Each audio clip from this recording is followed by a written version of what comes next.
안녕하십니까. 오늘은 요한복음 제51강을 공부합니다.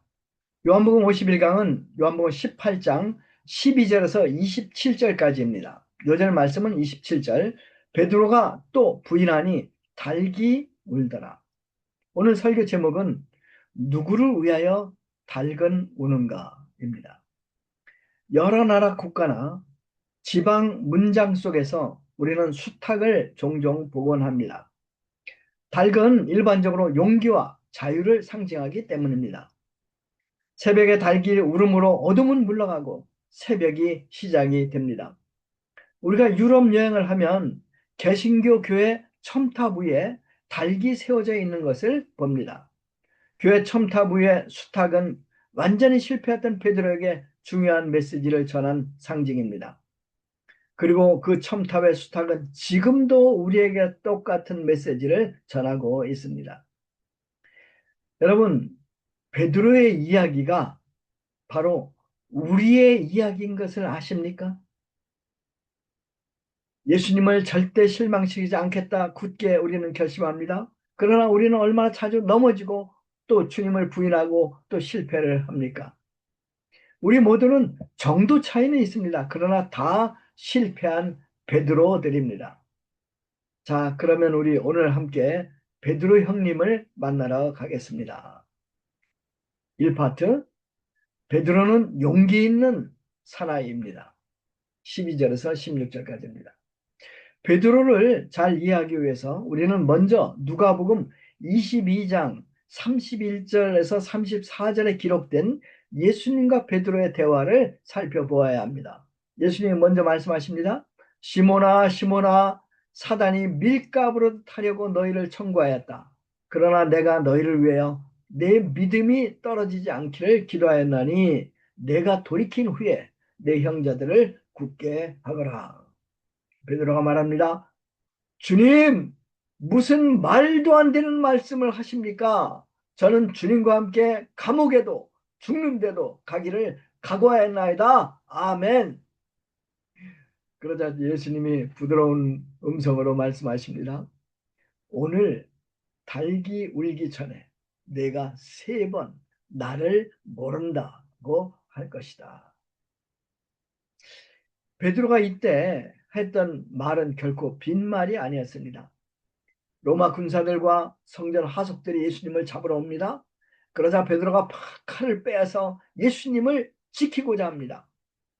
대제사장의 종 말구가 먼저 예수님을 잡으려고 다가오자 베드로는 칼을 빼서 칼을 휘두릅니다. 그리고 그의 머리를 댕강 베어버리고 했는데 말구가 재빨리 피하는 바람에 그의 오른쪽 귀만 잘려나갑니다. 베드로 정말 예수님을 위해 싸우다가 예수님과 함께 죽을 각오로 했던 용감한 사람이었습니다. 18장 12절에서 16절을 보면 군인들과 하속들이 예수님을 결박해서 안나스, 당시 대제사장 가야바의 장인이죠. 이게 끌고 갔습니다. 지금 다른 제자들은 모두 도망친 상태입니다. 그러나 베드로와 요한은 체포된 예수님을 따라가고 있습니다. 이런 상황에서 예수님을 따라간다는 것, 엄청난 용기가 필요합니다. 제자들에게 대제사장 안나스의 집은 사자굴과 같습니다. 요한은 대제사장과 아는 사이였기 때문에 안들까지 들어갑니다. 그런데 베드로는 이제 문 밖에 서 있을 수밖에 없었습니다. 그러자 요한이 안면 있는 문지기 여종에게 잘 이야기해서 베드로도 함께 안으로 데리고 들어갑니다. 베드로는 정말 감옥에라도 죽음에라도 주님과 함께 가겠다는 그의 말을 행동으로 옮기고 있습니다. 베드로, 용기 있는 사람입니다. 이 파트, 베드로는 주님을 부인합니다. 17절에서 27절까지 보겠습니다. 베드로가 요한을 따라 막 대제사장 대문 안으로 들어가려 할 그 순간 문지기 여종이 베드로를 빤히 쳐다보면서 묻습니다. 잠깐, 당신도 이 사람의 제자 중 하나가 아닙니까? 이 여종의 말 속에는 예수님에 대한 경멸의 뉘앙스가 섞여 있습니다. 그녀는 예수님의 이름을 말하지 않고 이 사람이라고 부릅니다. 그 순간 베드로는 당황합니다. 그리고 자기도 모르게 No, I am not. 아니요, 나는 아닙니다. 라고 대답합니다. 그 일이 너무나 순식간에 일어났기 때문에 베드로가 자기가 지금 예수님을 부인하고 있는지도 깨닫지 못했습니다. 그날 밤 날씨가 추웠습니다. 하석들과 하인들이 불을 지펴놓고 몸을 녹이고 있었습니다. 베드로도 춥기 때문에 그들과 함께 서서 불을 쬐고 있습니다. 장작불 온기로 베드로의 추위는 사라졌지만 그의 내면의 두려움은 점점 더 커져갑니다. 대제사장 안나스가 예수님께 무엇을 질문하는가 한번 봅시다. 19절을 보십시오. 안나스는 꽁꽁 묶인 예수님에게 두 가지 질문을 합니다. 첫째는 그의 제자들에 대한 질문이고 또 하나는 그의 가르침에 대해서 질문합니다. 이 질문의 의도, 특별히 그의 제자들에 대한 질문의 의도는 예수님을 조롱하기 위함입니다. 내 제자들 어디 있느냐? 내가 가르쳤던 그 제자들 다 어디 갔느냐? 예수님은 3년 동안 제자들 양육에 온 힘을 썼지 않습니까? 그런데 그중 한 제자가 예수님을 은 30에 팔아버립니다. 다른 제자들은 모두 사라져 버렸습니다. 안나스는 예수님을 조롱하며 묻습니다. 너의 제자들 어디 있냐? 이 질문에 예수님은 침묵하실 수밖에 없었습니다. 예수님이 이 지상에서 대답을 못한 질문이 딱 하나 있는데 그 질문이 바로 이 대제사장 안나스의 질문입니다. 침묵하시는 예수님의 마음 몹시 아프셨을 것입니다. 그런데 여러분, 이 예수님을 아프게 한 이 조롱은 오늘날도 계속되고 있다는 것을 아십니까? 오늘도 사탄은 세상은 예수님께 묻습니다. 예수여, 한국교회 소위 당신의 제자들 지금 무엇을 하고 있습니까? 시내가 교회 내 제자들 지금 무엇을 하고 있어? 불충한 제자들 때문에 예수님은 오늘도 조롱받고 계십니다. 사랑하는 성도 여러분, 최소한 우리라도 주님의 신실한 제자가 되어서 주님이 대답할 수 있도록 하면 어떻겠습니까? 사단아, 시내가 교회에 충실한 내 제자들을 보았느냐? 안나스는 예수님의 교훈에 대해서도 질문을 합니다. 거기에 대해서 예수님은 이렇게 대답을 하십니다. 내가 드러내놓고 세상에 말하였노라. 회당과 성전에서 늘 가르쳤고 숨은 데서 아무것도 말하지 아니하였노라. 이 말씀에 대해서 안나스는 아무런 대답을 하지 못합니다. 안나스는 이제 예수님을 결박한 채로 당시 공식적인 대제사장인 자기 사위인 가야바에게 보냅니다. 자, 그러는 동안에 베드로는 여전히 사람들 틈에서 불을 쬐이며 예수님의 신문받는 모습을 바라보고 있습니다. 상황이 점점 심각해집니다. 베드로의 두려움은 점점 커집니다. 베드로의 심장은 점점 빨리 뛰기 시작합니다. 바로 그때 불을 쬐던 한 사람이 베드로에게 물었습니다. 너도 그 제자 중 하나가 아니냐? 와, 베드로의 심장이 멎는 듯 했습니다. 애써 표정 관리를 합니다. 그리고 대답합니다. No, I am not. 아니야, 나는 아니야. 그런데 이번에는 말고의 친척, 즉 베드로가 귀를 잘라버렸던 그 사람의 친척이 그를 알아보는 것이 아닙니까? 내가 너를 동산에서 보지 않았느냐? 이것은 질문이 아니에요. 이거는 확인이에요. 확인 사살이에요. 베드로는 이제 아이고 이제 죽었구나 생각합니다. 그는 두려움에 질려서 외칩니다. 아니야, 난 그 사람을 몰라요. 다른 복음서에는 이 베드로가 이때 저주를 하면서 이 말을 했다고 하지 않습니까? 바로 그 순간입니다. 수탉이 울었습니다. 꽃기요, 꽃기요. 3파트 수탉의 메시지. 요한은 닭이 운 뒤에 베드로가 어떻게 했는지 기록하지 않습니다. 근데 누가복음은 이제 22장 60절에서 62절 그 후에 베드로가 어떻게 했는가를 자세히 기록합니다. 베드로가 말하되 이 사람아 나는 내 말이 무슨 뜻이 알지 못하노라 하니 그가 아직 말할 때 닭이 울더라. 주께서 돌이켜 베드로를 보시니 베드로가 주의 말씀 곧 오늘 닭 울기 전에 내가 3번 나를 부인하리라 하심이 생각이 나서 밖에 나가서 심히 통곡하니라. 여러분 3번째 베드로가 부인하는 그 순간 주님과 베드로의 눈이 탁 마주칩니다. 자, 여러분 한번 상상해 보세요. 이때 주님의 눈빛이 어떠했을 것 같아요? 실망에 가득 찬 눈빛이었을까요? 책망이 가득한 눈빛이었을까요? 아니죠. 이때 주님의 눈빛은 세상에서 가장 자애로운 눈빛이었을 것이 틀림없습니다.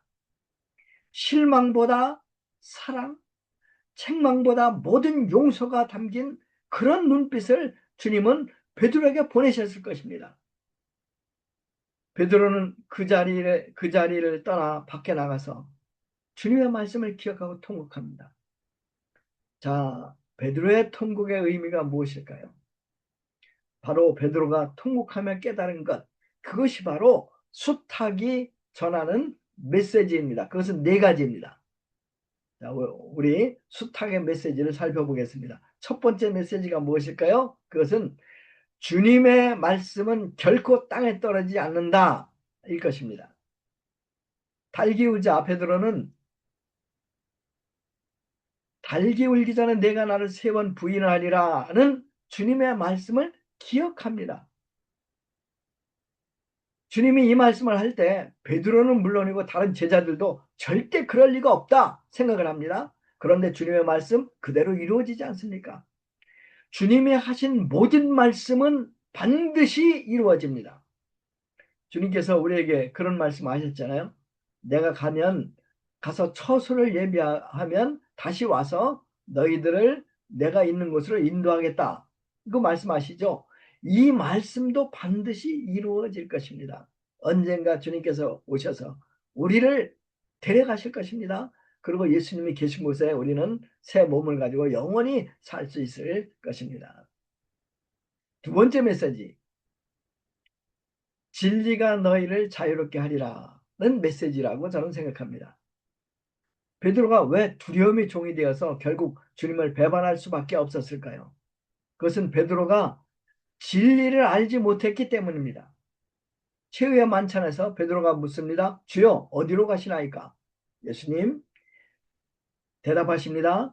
지금은 내가 나를 따라올 수 없으나 후에는 따라오리라. 베드로가 말합니다. 주여 어찌하여 지금은 따라갈 수 없나이까? 내가 주를 위하여 내 목숨을 버리겠나이다. 예수님이 대답하십니다. 내가 나를 위하여 목숨을 버리겠느냐? 진실로 진실로 내게 이르노니 달기 울기 전에 내가 3번 나를 부인하리라. 예수님은 잡히십니다. 매맞습니다. 십자가에 달리십니다. 그런데 그것은 무력해서가 아닙니다. 예수님이 우리를 구원하시기 위해서입니다.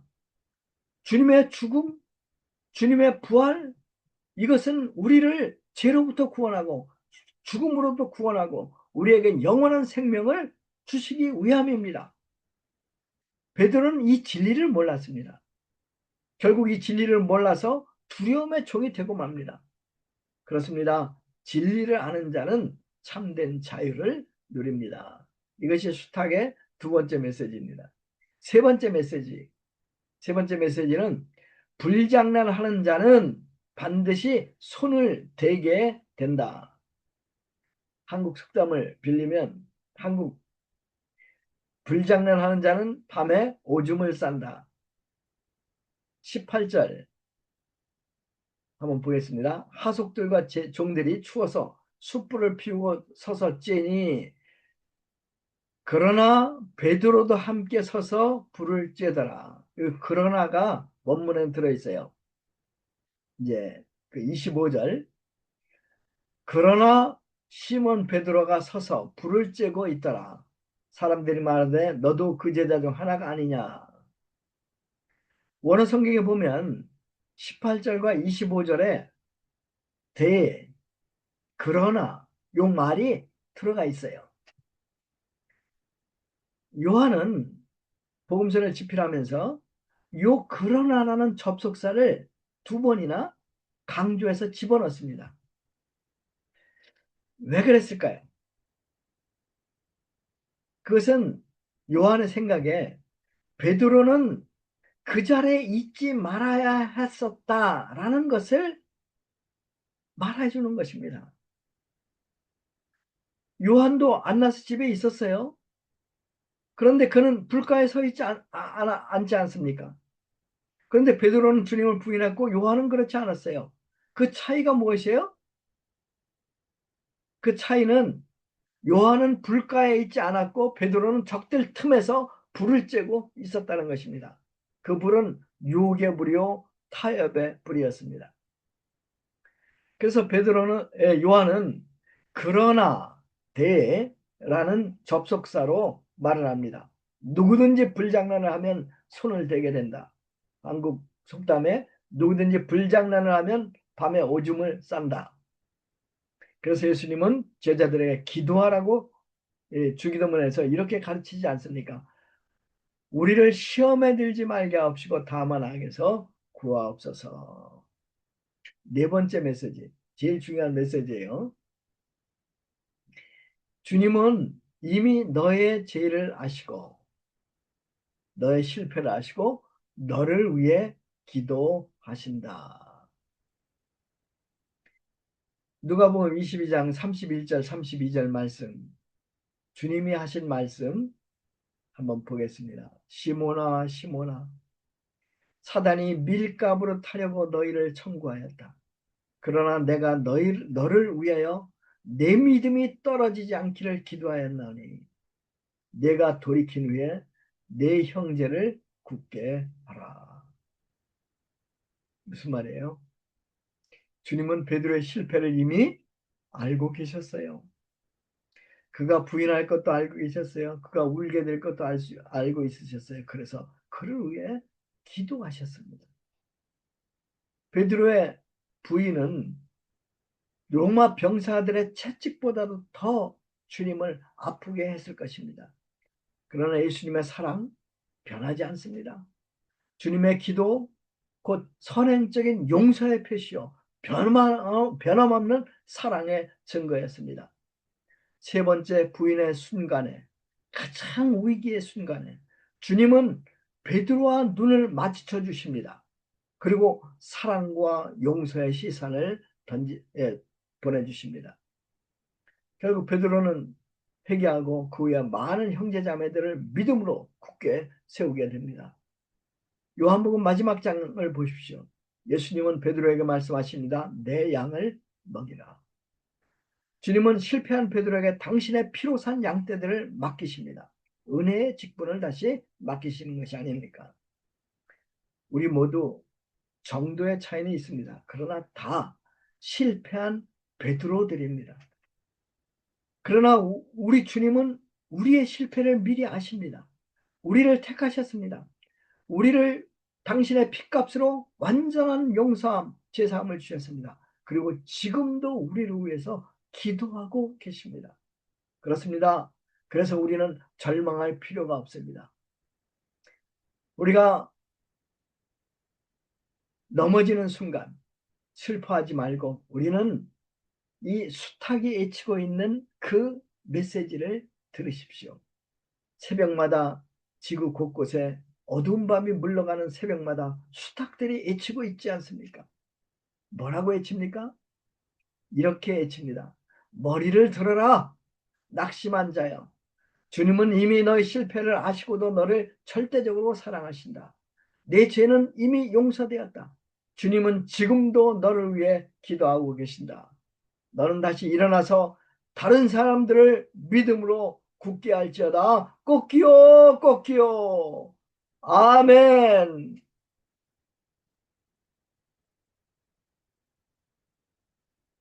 기도하겠습니다. 하나님 아버지, 감사합니다. 오늘 베드로의 부인을 통해서 예수 그리스도께서 얼마나 베드로를 사랑하시면 또 베드로를 위해서 기도하시고 또 베드로가 다시 믿음에 서서 이제 다른 형제들을 믿음으로 굳게 할 수 있도록 도우시는 것을 배울 수 있도록 하심을 감사합니다.